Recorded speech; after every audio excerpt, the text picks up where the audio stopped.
Today's lesson is Module 3, Lesson 15, Locating Ordered Pairs on a Coordinate Plane.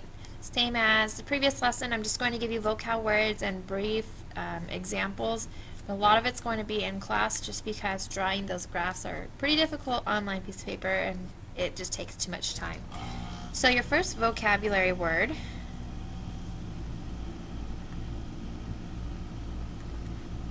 the first one might hang you up, might not. They also call coordinate grids coordinate planes. So you'll see coordinate planes sometime. That also means coordinate grids. Those are just two words that they use in conjunction with each other. They mean the same thing. Okay? And then there's quadrants. Today we're going to talk about quadrants a lot. Spell that right. Quadrants. A quadrant, or the quadrants are the four sections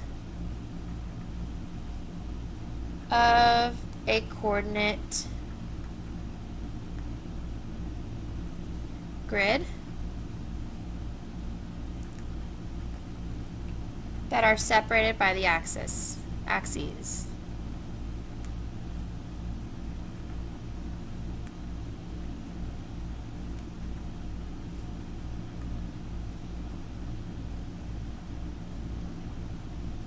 Here's your picture example. Draw a coordinate grid. And move it up so you can see it better.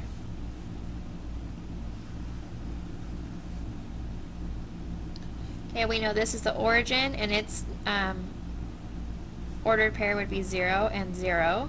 Learned from the last lesson. This is x-axis. Always, always, always when you draw them, you need to label the axes. So this is the x-axis and the y-axis.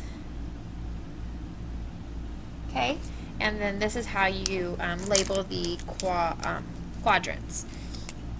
This is quadrant 1, and they show it with Roman numerals, so a capital I means quadrant 1. If you want in parentheses write the number 1 down, you can, but when you refer to it, you have to write it in the Roman numeral form.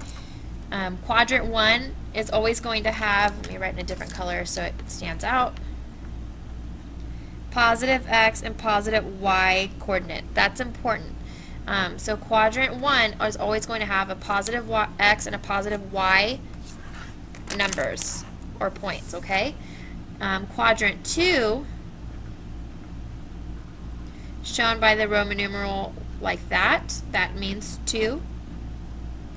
This is always going to have a negative x number or an x coordinate and a positive y coordinate.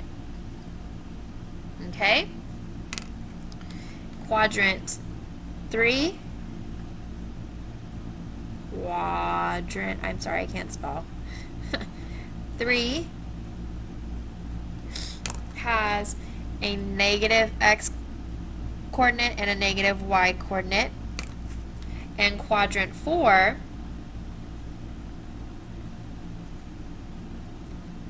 is shown like that. And this is going to have positive x, negative y coordinates.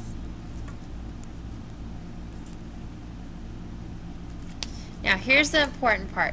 They're going to try and trick you on some of these. And I'm going to give you the key. If one of the ordered pair numbers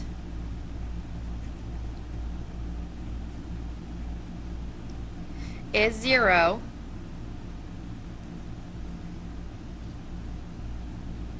they will be on a line, will be on an axis, we'll go there, be on an axis, not inside a quadrant.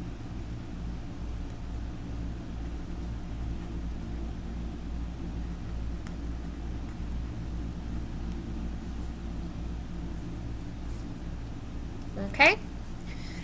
That's it for this lesson. We'll review it tomorrow and practice a little bit before you work with your teams. Have a good night and see you tomorrow.